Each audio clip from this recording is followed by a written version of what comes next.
Hello everyone, welcome back to this channel. I hope you guys are doing well. आज की इस class में मैं आप लोगों के साथ डिस्कस करने वाली हूँ आइसोकॉन्ट। ठीक है, यहाँ पे आप लोग देख सकते हैं, मैं इंग्लिश में ही लिखती हूँ, बट जो बच्चे इसको हिंदी में समझना चाहते हैं मैं हिंदी में भी बताती हूँ, तो जो बच्चे इसको हिंदी में समझना चाहते हैं हिंदी में वो समझ सकते हैं, कोई प्रॉब्लम नहीं होगी। ठीक है, यहाँ पे मैं आप लोग को एक बात बताना चाहूंगी कि मैं पिछले क्लास में मैं आप लोगों को आइसोकॉस्ट के बारे में बताई थी, तो मैं उम्मीद करती हूँ कि वो आप लोग को समझ में आ गई होगी। मैं यहाँ पे अपने टॉपिक को कंटिन्यू रखती हूँ, जो टॉपिक है आइसोकॉन्ट, ठीक है, उसके साथ। तो यहाँ पे आप लोग देख सकते हैं, it is the locus of all points that represent same level of output with different combination of two inputs। ठीक है, एक ऐसी लाइन जिसके हर पॉइंट पर आउटपुट सेम रहती है। ठीक है, मतलब अलग अलग कॉम्बिनेशन को यूज करते हैं और सेम लेवल ऑफ आउटपुट आता है, तो उसे आइसोकॉन्ट कहते हैं। I repeat again, it is the locus of all point that represent same level of output with different combination of to inputs.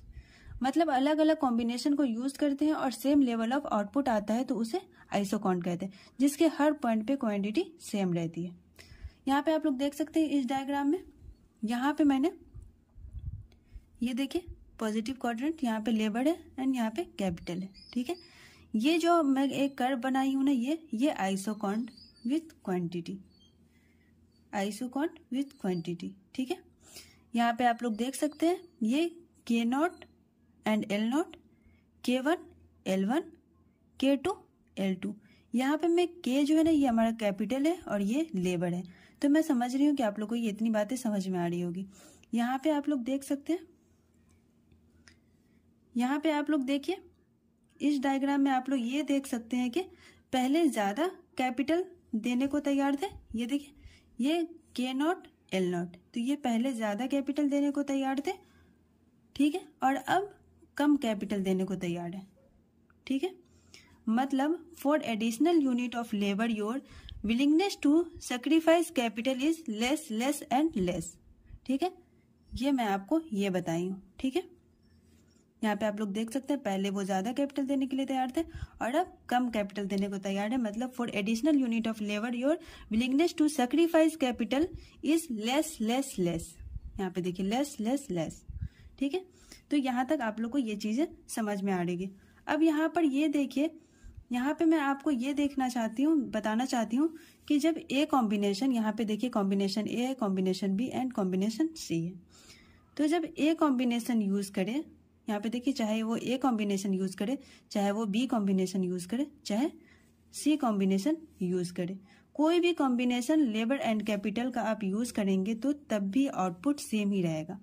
ठीक है, ये मैं आपको बताई हूँ कि चाहे कोई भी कॉम्बिनेशन यूज करेगा तो उसकी जो आउटपुट होगी ना वो सेम ही रहेगी। ठीक है, अब यहाँ पर एक कंसेप्ट आता है MRTS। ठीक है, आप लोगों ने MRTS का नाम सुना होगा, इकोनॉमिक्स पढ़ते हैं तो MRTS आपको बहुत बार आप लोगों को सुनने को मिला होगा, देखने को मिला होगा, कहीं पे लिखा हुआ। तो मैं आप लोगों को यही बताना चाहती हूँ कि MRTS का मतलब क्या होता है, marginal rate of technical substitution. ठीक है, तो यहाँ पे जो ये MRTS है ना, इसी MRTS को हम इसका आइसोकॉन्ट का स्लोप भी कहते हैं। ठीक है, तो यहाँ पे देखिए MRTS between labour and capital, यहाँ पे मैं लिख दी हूँ स्लोप ऑफ आइसोकॉन्ट। ठीक है, मतलब इसी MRTS between labour and capital को स्लोप ऑफ आइसोकॉन्ट के नाम से भी जानते हैं। तो मैं उम्मीद करती हूँ कि यहाँ तक आप लोगों को सारी चीजें समझ में आ गई होगी। यहाँ पर मैं आप लोगों को आइसोकॉन्ट के एजम्पशन बताऊंगी। तो यहाँ पर आप लोग देख सकते हैं, मैं लिख भी दी हूँ एजम्पशन ऑफ आइसोकॉन्ट। ठीक है, तो यहाँ पे फर्स्ट जो है ना वो डाउनवर्ड स्लोप है, first downward slope, second convex to origin, third है higher isoquant represent higher output, fourth है टू आइसोकॉस्ट नेवर इंटरसेक्ट।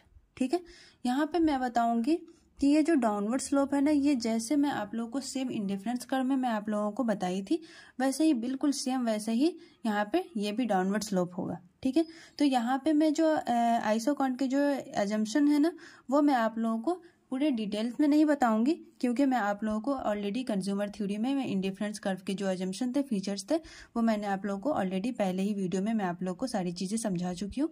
तो यहाँ पे मैं आप लोगों को एक बात बताना चाहूंगी कि अगर ये आप लोगों को नहीं समझ में आ रही है तो प्लीज़ मेरी इंडिफरेंस कर्व वाली वीडियो उसमें मैंने फीचर्स बताया हुआ है कि उसके फीचर्स क्या अजम्पशन, तो वो आप लोग उस वीडियो को जाकर के देखिए। तो मैं उम्मीद करती हूँ कि वो चीज़ें आप लोग को जल्दी समझ में आ जाएगी। ठीक है, मैं एक चीज़ यहाँ पे आप लोगों को बताना चाहूँगी कि ये इंडिफरेंस कर्व में हमने यूटिलिटी की बात की थी और यहाँ पे आउटपुट की बात करते हैं। ठीक है, तो ये आप लोग ध्यान में रखिएगा और आप लोग प्लीज़ वो इंडिफरेंस कर्व की जो अजम्पशन है, फीचर्स है, उसकी जो मैंने अजम्पशन मैं आप लोगों को पिछले वीडियो में बताई हूँ, वो वीडियो आप लोग प्लीज़ जाके देखिए, उसको अच्छे से देखिए। तो मैं उम्मीद करती हूँ कि वो आप लोग को समझ में आ जाएगी। ठीक है, तो मैं यहाँ तक उम्मीद करती हूँ कि आप लोग को सारी चीज़ें अच्छे से समझ में आ गई होगी। तो मैं इस वीडियो को यहीं पे एंड करती हूँ और प्लीज़ वीडियो अच्छी लगी तो लाइक करें, शेयर करें एंड सब्सक्राइब करें। Thank you.